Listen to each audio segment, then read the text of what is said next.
आइए अब खबर विस्तार से। फिल्म दी केरल स्टोरी बॉक्स ऑफिस पर रिकॉर्ड तोड़ कमाई कर रही है, लेकिन फिल्म पर सियासत भी थम नहीं रही। पश्चिम बंगाल ने बड़ा फैसला लेते हुए फिल्म पर बैन लगा दिया। बीजेपी इसे लेकर निशाना साध रही है। फिल्म के निर्माता भी बैन के खिलाफ कानूनी रास्ता अपनाने की बात कह रहे हैं। रिपोर्ट देखें।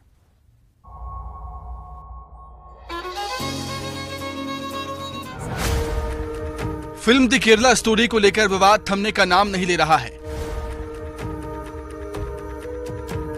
पीएम मोदी इस फिल्म को आतंकी साजिश का खुलासा बता चुके हैं। एमपी फिल्म को टैक्स फ्री कर चुका है, लेकिन पश्चिम बंगाल ने बड़ा फैसला लेते हुए राज्य में फिल्म पर बैन लगा दिया। सीएम ममता बनर्जी ने कहा कि राज्य में कानून व्यवस्था बनाए रखने के लिए ये फैसला लिया गया है। फिल्म को बैन किए जाने पर केंद्रीय मंत्री अनुराग ठाकुर ने निशाना साधा। अनुराग ठाकुर ने कहा कि पश्चिम बंगाल जैसा राज्य फिल्म को बैन कर अन्याय कर रहा है। उन्होंने कहा कि ममता बनर्जी के राज्य की एक बच्ची की हत्या हुई, जिस तरह से बेटी को घसीट ले गए उस पर जवाब नहीं देते, लेकिन फिल्म को बैन करते हैं। अनुराग ठाकुर ने पूछा कि आतंकी संगठनों के साथ खड़े होने से क्या मिल रहा है, ऐसी सोच को बढ़ावा देने से क्या मिल रहा है। किसके विरोध में खड़े हैं? चेहरा बेनकाब हो रहा है इन लोगों का जब ये तुष्टीकरण की राजनीति कर रहे हैं। वोट बैंक की राजनीति के चलते बेटियों को गलत रास्ते पर जाने पर मजबूर कर रहे हैं। और पश्चिम बंगाल जैसा राज्य तो फिल्म को बैन करके एक इतना बड़ा अन्याय कर रहा है जिसको मैं क्या कहूं। क्या वो सच भी परोसने नहीं देना चाहते? और कुछ दिन पहले की ममता बनर्जी जी के राज्य की एक मासूम बच्ची के साथ बलात्कार और हत्या की जाती है, जिस तरह से उन बेटी को घसीट कर लेकर जाते हैं, उसके शव को जो देश के सामने आता है, शर्मसार करता है। आप उस पर तो जवाब नहीं देते। पश्चिम बंगाल में महिलाओं के साथ उसके ऊपर जवाब नहीं देते, लेकिन फिल्म को बैन करने का एक ऐसा काम करते हैं। क्या मिल रहा है आपको ऐसे आतंकवादी संगठनों के साथ खड़े होने का? क्या मिलता है आपको ऐसी सोच को बढ़ावा देने का? उनको कहीं ना कहीं समर्थक दुनिया वालों को भारत के अंदर ही मिलते हैं। जब ये लोग इस फिल्म का विरोध करते हैं और ऐसी रिक्रूटमेंट ड्राइव करने वालों के एक तरह से पक्ष में बोलते हैं, चाहे अप्रत्यक्ष तौर से बोलते हो, लेकिन कहीं ना कहीं वो समर्थन उन्हीं को ही मिलता है जो आईएसआईएस की सोच और ऐसे वैश्विक आतंकी संगठनों के साथ जुड़ी हो। दी केरला स्टोरी रिलीज से पहले ही विवादों में थी। फिल्म पर रोक लगाने के लिए कोर्ट तक से गुहार लगाई गई, लेकिन हाई कोर्ट ने बैन से मना कर दिया, जिसके बाद फिल्म रिलीज हुई। फिल्म को दर्शकों की खूब सराहना भी मिल रही है। बॉक्स ऑफिस पर फिल्म धूम मचा रही है। फिल्म ने 35 करोड़ की कमाई भी कर ली है, लेकिन साथ ही सियासत भी जारी है। हालांकि अब तक सिर्फ बयानबाजी हो रही है, लेकिन पश्चिम बंगाल ने तो फिल्म को बैन ही कर दिया। फिल्म के निर्माता विपुल अमृतलाल शाह और डायरेक्टर सुदीप सेन ने फिल्म को बैन किए जाने पर कानूनी रास्ता अपनाने की बात कही। Again, if that is what she has done, then we will again take a legal action. Whatever is possible under the provisions of law, we will fight that. Madhya Pradesh में भी दी केरला स्टोरी पर घमासान छिड़ा है। कांग्रेस नेता फिल्म को काल्पनिक बता रही हैं। बीजेपी ने इस पर पलटवार किया। गृह मंत्री नरोत्तम मिश्रा ने तो कांग्रेस नेताओं के लिए फिल्म की टिकट तक बुक कर दी और जाकिर नाइक को शांति दूत कहने वालों को फिल्म देखने की सलाह दी। नरोत्तम मिश्रा ने कहा कि खरगोन के दंगों से दुखी और कार्रवाई से परेशान लोगों को ये फिल्म जरूर देखना चाहिए। मैंने 2 टिकट लिए हैं, माननीय दिग्विजय सिंह जी को और कमलनाथ जी को भेज रहा हूं। शायद दृष्टिकोण दिग्विजय सिंह जी का थोड़ा बदले, क्योंकि ये फिल्म जाकिर नाइक को शांतिदूत कहने वालों को जरूर देखना चाहिए। बीजेपी द केरला स्टोरी को आतंकवाद के खिलाफ जागरूकता फैलाने का जरिया बता रही है, लेकिन कांग्रेस से लेकर कई विपक्षी पार्टियों को ये रास नहीं आ रहा। दर्शक फिल्म को पसंद कर रहे हैं, पर राजनीतिक पार्टियां सवाल उठा रही हैं। पश्चिम बंगाल में तो ममता बनर्जी ने फिल्म को बैन ही कर दिया। अब देखना है कि बाकी के गैर बीजेपी शासित राज्य फिल्म पर क्या रुख अपनाते हैं। Bureau report, news 18।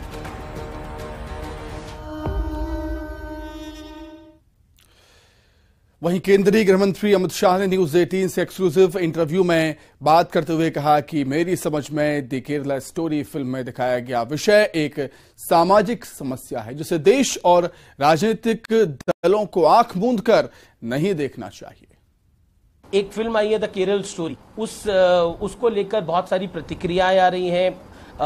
दो तरफ से दो तरह के व्यूज आ रहे हैं।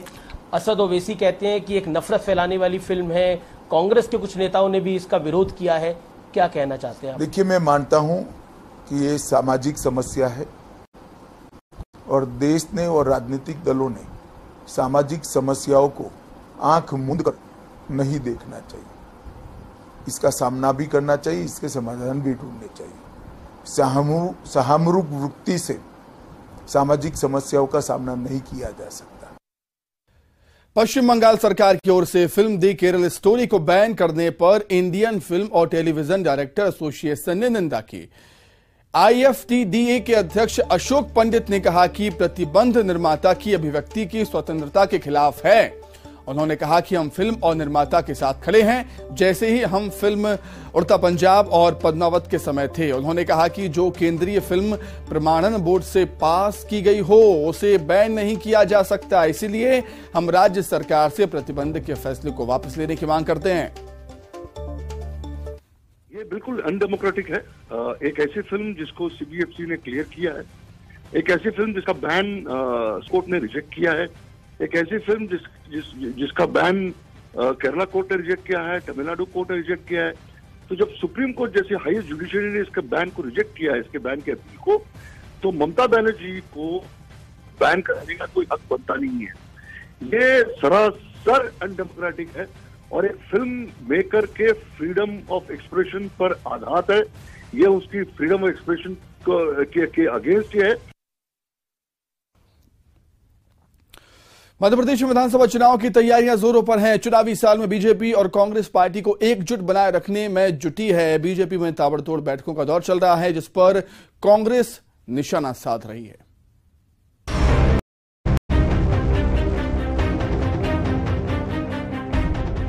MP में चुनावी साल है। पार्टियों के सामने विपक्ष के खिलाफ कारगर रणनीति तैयार करने की चुनौती तो है ही, अपने कहीं रूठ ना जाएं इसका ध्यान रखना भी जरूरी है।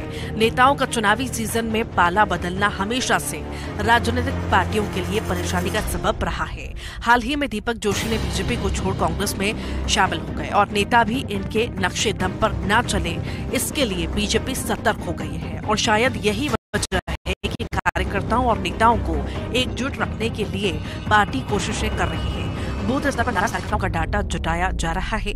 विधायकों, प्रभारियों और जिला अध्यक्षों से 1-to-1 किया जा रहा है। बीजेपी का कहना है कि कार्यकर्ताओं को अपनी बात कहने का अधिकार है, लेकिन बीजेपी के कार्यकर्ता पार्टी नेतृत्व को स्वीकार करता है। देखिए, संगठन का कार्य निश्चित रूप से यही होता है कि संगठन हमारा एक स्वर में हो, संगठन हमारा संगठित हो, संगठन में कहीं विघटन न हो, संगठन में कहीं मतैक्य न हो, विभिन्न मत न हो। और इसलिए ये कार्य संगठन का है, वो निश्चित रूप से करता है और करता रहेगा। बीजेपी की जो पहचान है वो बीजेपी की पहचान है देशभक्ति, निरंतर कार्य, सबका साथ, सबका विकास, सबका प्रयास। ये सब कार्य जो संगठन के हैं वो करते रहेंगे और हम सब उसमें सम्मिलित हैं। देखिए, कार्यकर्ता को अपनी बात कहने का अधिकार है, लेकिन ये भारतीय जनता पार्टी है जिसमें कार्यकर्ता निर्णय को शिरोधार्य करता है। पार्टी नेतृत्व ने जो निर्णय किया उसको मानता है। ये भारतीय जनता पार्टी में ही होता है, इसलिए किसी के लिए मना ही नहीं है। आज जो काम मिला है उस काम को करना ये कार्यकर्ता की प्रामाणिकता दर्शाता है। भारतीय जनता पार्टी एक कार्य पद्धति पर चलने वाला संगठन है और इसमें किसी के जाने से ये कहें कि उसके कारण कोई ऐसी चीज हो गई, ऐसा नहीं है। वस्तुतः भारतीय जनता पार्टी लगातार कार्यकर्ताओं से संवाद में रहती है, निचले स्तर से लेकर के ऊपर स्तर तक। हम वहाँ की रचना से जहाँ जिस कार्यकर्ता का काम होता है वहाँ संपर्क करता है, जहाँ बातचीत करनी होती है वहाँ बातचीत करता है और ये क्रम लगातार चल रहा है। बीजेपी में मंथन का दौर जारी है और इस पर कांग्रेस चुटकी ले रही है। पार्टी का कहना है कि बीजेपी चाहे जितनी बैठक कर ले, इसका लाभ नहीं मिलने पाता। भारतीय जनता पार्टी कितनी भी बंद कमरों में बैठकें कर ले, उनका देव दुर्लभ कार्यकर्ता से दूर जा चुका है। चाहे वो प्रधानमंत्री मित्र बना ले या किसी और वर्ग को मित्र बनाने की सोच है, अब उनसे सब दूर हो चुके हैं, जनता दूर हो चुकी है, क्योंकि झूठे वादे ज़्यादा दिनों तक नहीं चलते। काट की हांडी एक बार चढ़ जाए, 2 बार चढ़ जाए, बार बार नहीं चढ़ती। देश का युवा पढ़ा लिखा है, प्रदेश का युवा पढ़ा लिखा है, सब जान चुके हैं इस बात को। आप कितनी भी बैठकें कर लीजिए, अब आपका देव दुर्लभ कार्यकर्ता लौट कर आने वाला नहीं है। और आपने ट्रेलर तो देख ही लिया होगा, आपकी पार्टी के संत जैसे कहे जाने वाले कैलाश जोशी जी के पुत्र दीपक जोशी जी ने कांग्रेस की सदस्यता ग्रहण की। आप ये तो टेलर है, आगे देखते जाइए कितने लोग और कांग्रेस ज्वाइन करेंगे, भाजपा छोड़ेंगे, ये आगे आने वाला समय बताएगा। बीजेपी की बैठकों पर कांग्रेस भले ही चुटकी ले रही है, लेकिन प्रमुख विपक्षी दल के सामने भी चुनौती कम नहीं है। गुटबंदी, नाराजगी कांग्रेस में भी सामने आती रही है। बीजेपी हो या कांग्रेस, पार्टी में एकजुटता बनाए रखना सबके लिए चुनौती है। Bureau report, news 18। तो देखा आपने किस तरीके से चुनावी रणनीतियां दोनों ही दल यहां पर बना रहे हैं, क्योंकि चुनावी साल है और अपने अपने तरीके से चुनाव में जो रणनीतियां हैं वो बन रही हैं, चाहे वो बीजेपी हो कांग्रेस हो। आगे बढ़ते हैं। मणिपुर में बीते कई दिनों से हिंसा जारी है। इस हिंसा में एमपी की चिंता भी बढ़ गई है। प्रदेश के कई छात्र मणिपुर में फंसे हैं। परिजन उनकी सुरक्षित वापसी की गुहार लगा रहे हैं सरकार से। इस बीच प्रदेश की सरकार ने छात्रों को एयरलिफ्ट कर घर लाने की बात कही। रिपोर्ट देखें। मणिपुर में भड़की हिंसा ने मध्य प्रदेश की चिंता बढ़ा दी है। प्रदेश के कई छात्र मणिपुर में फंसे हैं। उनके सुरक्षित वापसी को लेकर परिजन चिंतित हैं। प्रदेश सरकार बच्चों को घर लाने के प्रयास में जुटी है। सीएम शिवराज ने कहा कि सभी बच्चे सुरक्षित हैं। उन्होंने कहा कि छात्रों की सुरक्षा को लेकर मणिपुर के मुख्यमंत्री से भी बात हो गई है। मध्य प्रदेश के सभी बच्चे सुरक्षित हैं, सकुशल हैं। मेरी वहां के मुख्यमंत्री जी से भी बात हुई है, वो भी पूरी चिंता कर रहे हैं, सरकार भी चिंता कर रहे हैं, कहीं वहां दिक्कत नहीं है। प्रदेश के गृह मंत्री नरोत्तम मिश्रा ने कहा कि मणिपुर में एमपी के करीब 20 छात्र फंसे हुए हैं, जिनके बारे में सरकार जानकारी जुटा रही है और जानकारी मिलते ही विमान को यहां से रवाना किया जाएगा और सभी छात्रों को भोपाल लाया जाएगा। नरोत्तम मिश्रा ने कहा कि सरकार और खुद मुख्यमंत्री लगातार मणिपुर सरकार और उनके अफसरों के संपर्क में हैं। माननीय मुख्यमंत्री मध्य प्रदेश की, माननीय मुख्यमंत्री मणिपुर से बात हो गई है। हमारे एसीएस होम की, पीएस होम मणिपुर से बात हो गई है। डीजीपी मध्य प्रदेश की, मणिपुर के डीजीपी से बात हो गई। हम भी बच्चों से संपर्क का लगातार कोशिश कर रहे हैं। कुछ ने अभी आने की सहमति दी है, कुछ अभी आना नहीं चाहते हैं। वो कहते हैं कि हम सुरक्षित हैं, पर जैसे जैसे बात हो रही है वैसे वैसे मणिपुर से उन्हें पहले कलकत्ता और फिर उसके बाद की कार्रवाई करेंगे। ये जो प्रथम बात थी वो मैंने आपको बताई है, रेगुलर फ्लाइट से उनको ला रहे हैं।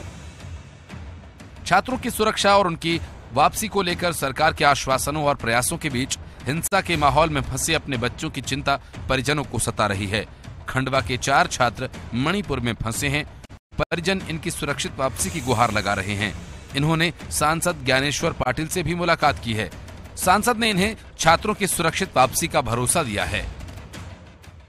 हर्ष राव है बच्चे का नाम, वो भी वहाँ ये पढ़ाई कर रहा है, परंतु वहाँ तो क्या है, अभी एग्ज़ाम का टाइम है, बच्चा बह में जी रहा है, क्योंकि बाकी तो चले गए हैं, वो अकेला बच्चे में एमपी के और यूपी के, तो कुछ पढ़ाई भी हो नहीं रही है और वहाँ के एचओडी है वो भी क्लियर स्थिति बता नहीं रहेंगे, तो बच्चों को और भी थोड़ा डर लग रहा है कि क्या करें, हम अकेले फंस रहे हैं, इस कारण थोड़ा, और माहौल वहाँ का अच्छा नहीं है जहाँ। उनमें अभी जो बच्चों से बात हुई है, उन्होंने बताया कि यहाँ पे हालात कभी भी बम फूटना शुरू हो जाते, कभी भी गोलियाँ चलने की आवाज़ आ जाती है। हालांकि आज ऐसा कुछ सुनने में नहीं आया उनको। बाकी वहाँ के जो 16 ज़िले में से 8 ज़िले की में कर्फ्यू लगा हुआ है, 144 लागू है। अभी सेंट्रल गवर्नमेंट ने आर्मी भेजी हुई है, आज भी 20 बटालियन वहाँ पहुँच रही है। बैतूल के 2 छात्र भी मणिपुर में फंसे हुए हैं। ये छात्र भीमपुर और सारणी के रहने वाले हैं।